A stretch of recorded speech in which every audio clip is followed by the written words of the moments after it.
여러분 안녕하십니까?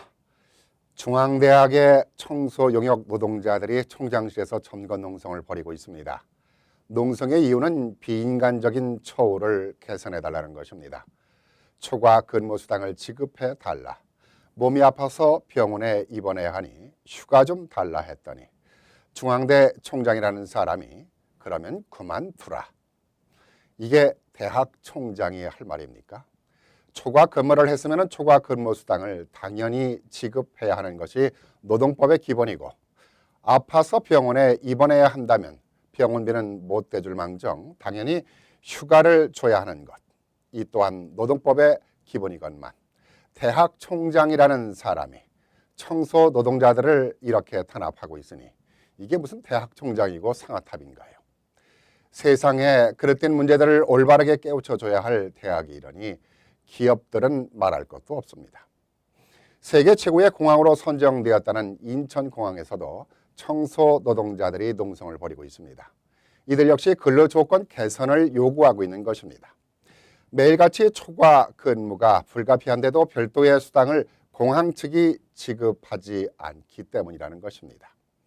일찍 출근해 청소해도 수당을 쳐주지도 않고 오히려 누가 일찍 오라 했냐, 뭐 이런 식이라는 것입니다.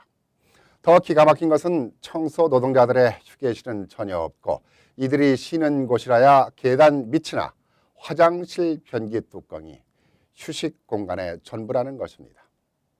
이들은 이곳에서 점심을 먹으며 휴식이랄 수 없는 휴식을 취하고 있는 것입니다. 그런데도 인천공항청은 청소 노동자들의 휴식 공간을 마련해 주기는커녕 싫으면 나가라는 식으로 노동자들을 탄압하고 있는 것입니다. 인천공항은 세계 최고의 서비스를 자랑하는 공항으로 평가를 받고 있습니다. 그런데 힘없는 노동자들에게 하고 있는 짓은 세계 최고의 악덕 기업의 모습을 보이고 있습니다.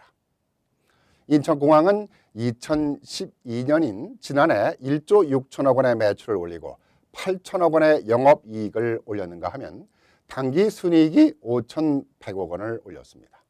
엄청난 이익을 올린 것입니다. 그런데도 청소 노동자들에게 수당을 지급하지 않고 싫으면 그만두라는 식이었던 것입니다. 이러한 엄청난 흑자가 결국은 노동 착취를 해서 얻은 흑자라고밖에 볼 수 없습니다. 착취한 돈으로 임원들은 수억 원대의 연봉을 책정해 가져가면서 이들 청소 노동자들이나 허드렛 일을 하는 직원들에게는 고작 한 달 평균 115만 원의 월급을 지급하고 있는 것입니다. 적자를 내도 오버타임 근무수당을 지급해야 하건만 천문학적인 흑자를 내고도 이들에게 수당조차 지급하지 않고 있는 기업이라니 아무리 생각해도 악덕 기업 중에 악덕 기업이라고밖에 볼 수 없습니다. 대한민국의 국제협력개발기구 OECD 36개국 가운데 삶의 만족도가 26위로 평균에도 못 미치는 하위권을 맴돌고 있는 이유도 이런 악덕 기업들과 악덕 대학들로 인해 우울해지고 있기 때문이라고 볼 수 있습니다. 삶의 만족도가 없다 보니 술 소비량도 늘어나면서 4명 중 1명은 고위험 음주자로 알코올에 의존하며 살고 있다는 슬픈 사실입니다. 법정 최저임금이라야 4,860원인데 이마저도 제대로 받지 못하는 근로자가 9.6%라는데 숫자로는 170만 명에 이르고 있습니다. 노동자나 서민들이 기대하는 것이 수억 원의 연봉을 요구하는 것도 아니고 강남 팰리스타워 같은 곳에서 살고자 하는 것도 아닐 것입니다. 그저 내가 일한 만큼 정당하게 임금을 받고 노동자로서의 권리를 보장해달라는 것입니다. 대한민국이 언제쯤 이런 악덕 기업들을 강력히 처벌하고 모두에게 정당한 권리를 보장받게 할 수 있을지 답답하기만 합니다. 감사합니다.